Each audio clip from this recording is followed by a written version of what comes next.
पिछले दिन हम लोग कौन सा चैप्टर स्टार्ट किए थे? हमारा पर्यावरण, जिसमें हम लोगों ने क्या क्या पढ़ा था कि सबसे पहले पर्यावरण क्या होता है, पारिस्थितिक तंत्र क्या होता है, पारिस्थितिक तंत्र कितने भागों में बटा होता है, तो कितने भागों में? दो भागों में, एक था जैव, दूसरा क्या था अजैव। में निर्जीव वस्तुओं को सम्मिलित किया गया था, जबकि जैव में क्या सजीव को। और जैव को भी कितने भागों में बांटा गया था? तीन भागों में। कौन कौन? एक था उत्पादक, हाँ एक क्या था उत्पादक, दूसरा क्या था उपभोक्ता, तीसरा क्या था अपघटन करता। तो इन सब चीजों के बारे में हम लोग पिछले क्लास में क्या किए हैं बच्चों? हाँ अध्ययन कर चुके हैं। आज का जो टॉपिक है इसी अध्याय से संबंधित, हमारे पर्यावरण से संबंधित है, नया टॉपिक है। तो समझिएगा क्या है आपका टॉपिक। कहता कि आहार श्रृंखला। अब देखिए आहार श्रृंखला का कहने का मतलब क्या है बच्चों? ये बहुत अच्छा टॉपिक है ये आहार श्रृंखला। श्रृंखला का मतलब क्या है? श्रेणी, सीढ़ी, रास्ता, ये होता है ना। जैसे हम लोग क्या होता है कि जैसे हम लोग का श्रृंखला क्या है, जैसे हम लोग नर्सरी सबसे पहले क्या प्री नर्सरी में पढ़े, फिर नर्सरी, फिर एलकेजी, फिर यूकेजी। तो ये क्या एक श्रृंखलाबद्ध है। हाँ श्रृंखलाबद्ध का मतलब क्या है कि ये हम पास होंगे तभी अगला में जाएंगे। तो उसी तरह यहाँ पर आहार की बात है। किसका है? आहार की बात। आहार का मतलब क्या कि जो हमें भोजन मिलती है, हाँ या अन्य जीवों को जो भोजन मिलती है वह किस प्रकार से एक दूसरे पे क्या होता है? निर्भर होता है। तो हम लोग पिछले क्लास में पढ़ चुके हैं कि जितना भी है, जितने भी इस पृथ्वी पर जीव है, हाँ वह सभी प्रत्यक्ष या अप्रत्यक्ष रूप से कहाँ किस पे निर्भर है? उत्पादन पर निर्भर है कि नहीं है? अब जैसे फॉर एग्जांपल कि जैसे माने चलिए शेर, शेर के बारे में पढ़े थे। ये क्या है हमारा शेर? शेर क्या है हमारा? कौन सा उपभोक्ता है? तृतीय उपभोक्ता है। कौन सा है? तृतीय उपभोक्ता। तो अब जो तृतीय उपभोक्ता जो है, समझेगा उपभोक्ता भी ना तीन प्रकार का होता है। एक होता है प्राथमिक उपभोक्ता, ये भी हम लोग पिछले क्लास में पढ़ चुके हैं। द्वितीयक उपभोक्ता और तृतीयक उपभोक्ता। तो तृतीयक उपभोक्ता जो होता है वो पूर्ण रूप से क्या होता है? मांसाहारी होता है। क्या होता है? अब उसका भोजन क्या होता है? शाकाहारी जंतु। क्या होता है? शाकाहारी। जैसे शेर क्या खाएगा? हिरण। अब हिरण क्या खाएगा? घास खाएगा। तो अब देखिए क्योंकि शेर तो डायरेक्ट क्या घास को नहीं खाता है, तो वो क्या कर रहा है? घुमा करके खा रहा है कि नहीं है? जैसे हम लोग दूध खाते हैं, तो क्या दूध कैसे खाते हैं? क्या घास से दूध निकलती है? तो लोग सब घासे से दूध ना खा लेता। तो फिर उस घास को पहले हम जानवर को क्यों खिलाते हैं? वैसे जानवर को घास खिलाते हैं जिससे हमें क्या होता है? दूध की प्राप्ति होती। गाय है, भैंस है, बकरी है, ऊंट है, हाँ ये सब का क्या होता है? दूध को क्या किया जाता है? उपयोग में लाया जाता है। तो इसका उपयोग जो है आखिरकार क्या है? ये शाकाहारी जंतु है। क्या है आपका?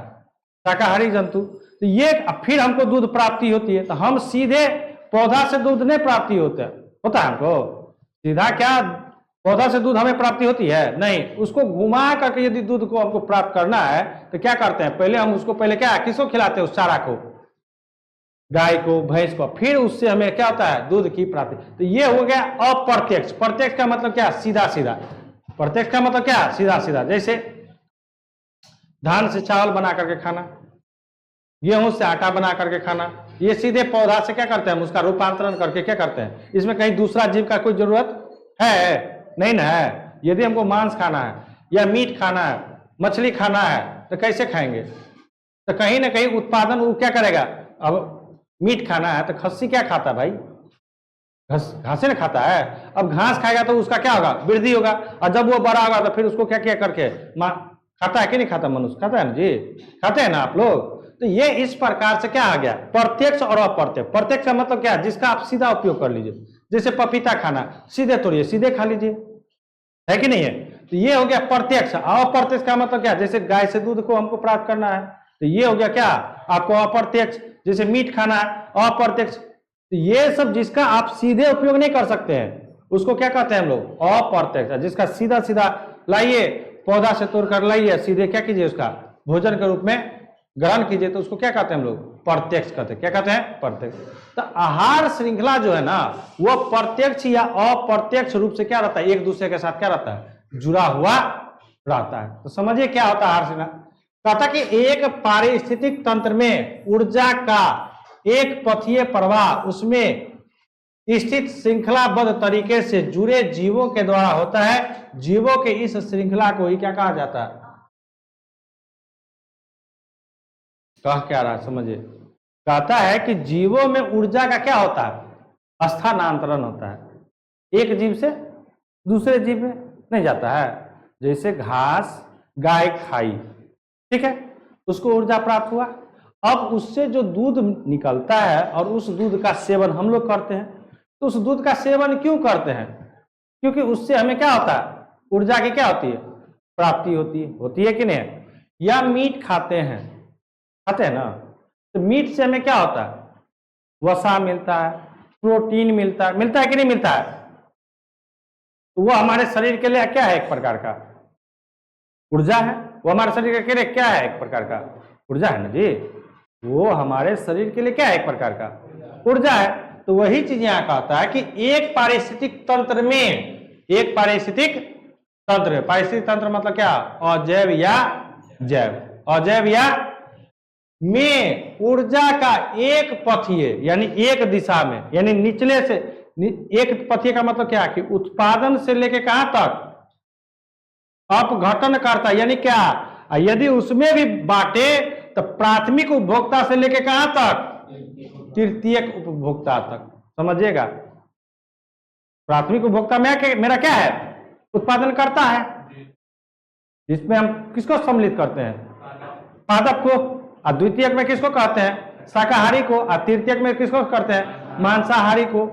ये हम लोग पढ़ चुके हैं। तो वही कहता है कि प्राथमिक से लेके कहां तक? तृतीयक तक। कहां तक? ये जो ऊर्जा का जो प्रवाह होता है, स्थानांतरित होता है, इसी को हम लोग क्या कहते हैं? आहार श्रृंखला कहते हैं। जैसे देखिए यहां पर ये पौधा है ना, जिसको कौन खाता है? हिरण को फिर कौन खाता है? खा रहा है ना। अब देखिए जैसे फिर ये फ्लावर है, फ्लावर से मकरंद को कौन चूसने का काम करता है? कीट है ना। फिर कीट को कौन खाता है? मेढक। अब मेढक को कौन खाता है? सांप। और सांप को कौन खाता है? ईगल। बाज खाता है कि नहीं खाता है? ये देखिए, अब देखिए फ्लावर को कहे ना डायरेक्ट ईगल खा रहा है, क्योंकि ईगल का भोजन फ्लावर है ही नहीं। तो मतलब क्या? कि ये अपना ऊर्जा किसको स्थानांतरित करता है? फिर कीट अपना ऊर्जा किसको स्थानांतरित करता है? मेढक अपना ऊर्जा किसको स्थानांतरित करता है? फिर सांप किसको स्थानांतरित करता है? यानी क्या ऊर्जा का प्रवाह क्या है? एक दिशीय है कि नहीं है? द्विदिशीय क्यों नहीं है? द्विदिशीय तब होगा, इससे ये भी प्राप्त कर लिया, इससे ये भी प्राप्त कर लिया, ऐसा होता है ऐसा? तो एक दिशीय का मतलब क्या? ये केवल और केवल ये क्या हो रहा? ऊर्जा का प्रवाह क्या है? एसेंडिंग ऑर्डर में। किसमें?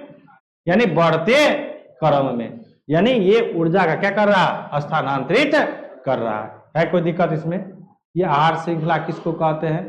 ये आहार श्रृंखला का मतलब क्या?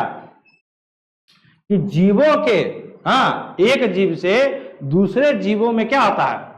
ऊर्जा का जो स्थानांतरण होता है वो किसके माध्यम से? तो सभी जीव एक श्रृंखलाबद्ध से क्या रहते हैं? जुड़े हुए रहते हैं। इसी को कहा क्या जाता है? आहार श्रृंखला कहा। क्लियर है? ठीक है, चलिए अब है आहार जाल। है क्या है? आहार जाल। जाल का मतलब क्या? जाल कैसे बनता है? जैसे हमारा कपड़ा कैसे बना हुआ, तो कपड़ा भी क्या है? जाले का रूप है ना। जाल में क्या होता है? धागा अलग अलग रहता है, बीच में गैप रहता है, लेकिन कपड़ा में सारा सूत क्या रहता है? आपस में क्या रहता है? सटा हुआ रहता है, तब ना ये अपारदर्शी बन जाता है। लेकिन जाल क्या होता है? पारदर्शी जाल होता है ना, जो मल्लाह जाति लोग जो माछ मारने के लिए फेंकते हैं, वो क्या होता है? आर पार होता है। तो उसमें देखते होंगे कि एक सूत दूसरे सूत से क्या रहता है? जुड़ा हुआ रहता है। दूसरा सूत भी तीसरे सूत से क्या रहता है? जुड़ा हुआ रहता है। तो यहां भी आहार जाल है। एक जीव कोई जरूरी है कि उसी जीव से निर्भर करता है। जैसे मनुष्य है, तो क्या मनुष्य केवल शाकाहारी चीज पर ही निर्भर है? मांसाहारी जीव पर भी निर्भर है। तो एक मनुष्य क्या हो गया? दो व्यक्ति से क्या हो गया? दो चीजों से जुड़ गया ना। ये जाले न हुआ। सीधा सीधा नहीं कि केवल हमको इसी से इसको प्राप्त करना है, इससे भी प्राप्त करना है और इससे भी प्राप्त करना है, तो यही बन जाता क्या, जाल। यही क्या बन जाता है, जाल। समझिएगा, कहता है कि पारिस्थितिक तंत्र में सामान्यतः एक साथ कई आहार श्रृंखलाएं पाई जाती है। कहता है कि पारिस्थितिक तंत्र में एक साथ कई आहार श्रृंखला क्या आता है, आहार श्रृंखला पाई जाती है, जो सीधी न होकर एक दूसरे से आड़े तिरछे जुड़कर एक जाल सा बनाती। इसी जाल को क्या कहा जाता है, आहार श्रृंखला का आहार जाल का। जैसे एग्जांपल में देखिए, समझिएगा। अब देखिए, ये हमारा क्या है, चूहा है ना।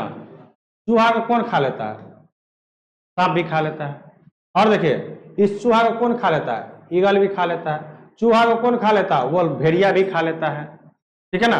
अब देखिए, अब जैसे ये कीट है, तो ये आपका पौधा है, पौधा को कौन खाया, ग्रास ऊपर, ग्रास ऊपर को कौन खा लेता है, चूहा भी खा लेता है।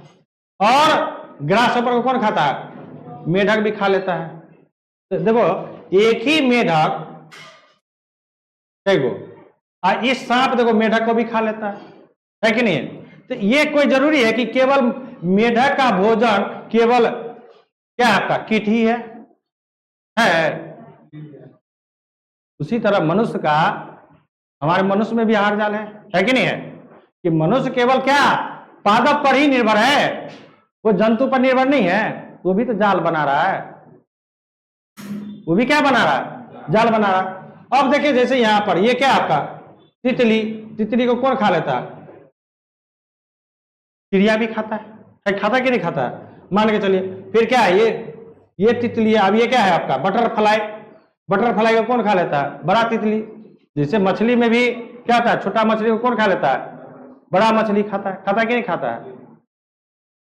व्हेल सब क्या करता है, अपने से छोटे जीव को खाता कि नहीं खाता है। इस प्रकार से क्या है कि एक जीव, कोई जरूरत नहीं है कि केवल एक ही जीव से क्या उसका भोजन की प्राप्ति होती है, वो अन्य जीवों से भी क्या हो सकता है, भोजन की प्राप्ति कर सकता है। तो इस प्रकार से जो भोजन का जो श्रृंखला बनता है, जिसमें जीव एक नहीं अन्य जीवों पर भी क्या रहता है, निर्भर रहता है, उसी को क्या कहते हैं हम लोग, आहार जाल कहते हैं। उसी को क्या कहते हैं हम लोग, कोई दिक्कत नहीं है। चल